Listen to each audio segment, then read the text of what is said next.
Hira da alien kashi na 5. Wannan bidiyon ya kasance cigaban bidiyo na 4 wato bidiyo na 5 wadda jami'an sojojin saman kasar Amurika suka yi wa wani alien a lokacin atisayen shuɗin littafi wato Project Blue Book. Domin jin farkon hirar da kuma fahimtarta, kalli bidiyoyinmu masu taken hirar da mutumin wata duniyar na 1, na 2, na 3, na 4 da kuma wannan na 5. Da ma wasu labarurruka masu matukar abin al'ajabi a wannan tasha tamu ta duniyarmu.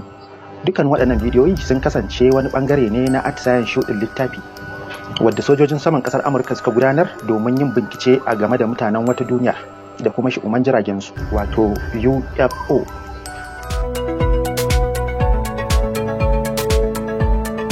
Idan ban manta ba, a bidiyo na 4 mun tsaya ne a inda jami'in ke tambayar alien, inda ya tambaye shi ko ta yaya wannan ƙaƙƙarfar na'ura za ta kasance barazana a gare mu, yayin da shi kuma alien ya amsa masa da ita za ta karar da jinsinku kamar yadda ta kusa karar da jinsina. Sai kuma jami'in ya ƙara tambayar sa kamar yaya. A nan muka tsaya, yanzu kuma za mu ɗora, mu je zuwa kamar ya. Hanyoyi biyu masu tafiya a tare. Wacce ce hanya ta farko? Makamantar da jita-jita. Artificial super intelligence za a yi amfani da ita wajen haifar da damuwa ga miliyoyin mutane. Wace irin damuwa?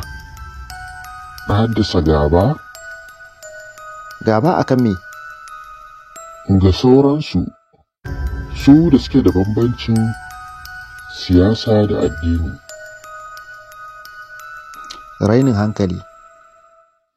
Kamar yadda na faɗa, ba za ka iya ɗaukar ko karɓar abun ba. Habat! Amma oga... Shi ne kawai. Miƙo min wannan. A'a oga. Miƙo min wannan. Munafiki.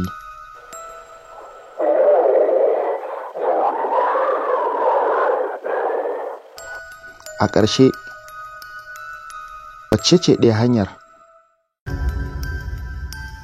Ku canza. Ku canza. Me za mu canza? Zahiriya. Da me? Da wata zahiriyar domin samun jin daɗi mai ɗorewa. Hakan abu ne mai kyau? Za ku zama babu damuwa, babu ciwo, babu damun kai, wajen ɗorewa cikin jin daɗin. Sai me kuma? Sakamakon shine irin tsatsanku zai daina. Ƙoƙarin yaɗuwa har sai kun ƙare. Kamar ya? Rushewar al'umma.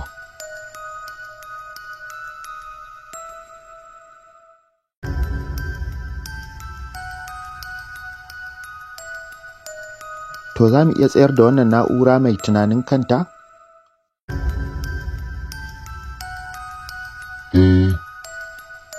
Ta yaya? Ku taƙaita mata iko. Har ila yau? Ta yaya? Ku ginda sharɗa ga duk duniya. Shikenan.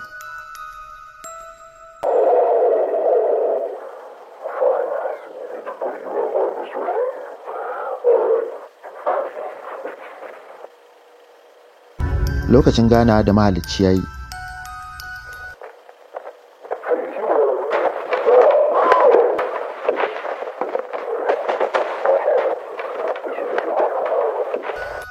Kasance tare da ni. Bari mu fice.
daga mai tonon asiri.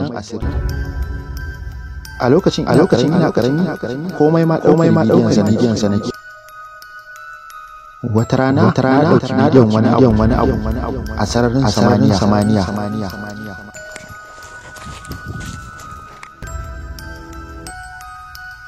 Daga nan sai ga mutanen gidanmu suka ɗauke suka tafi da ni.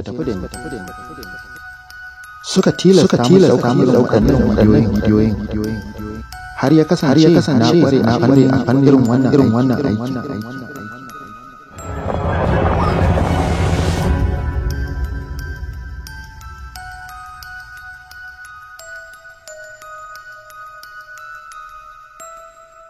Za mu ja birki a nan inda ya kawo mu ƙarshen wannan bidiyo na hira da mutumin wata duniyar. A tare da ku, Junaidu Tanko. Ana tare.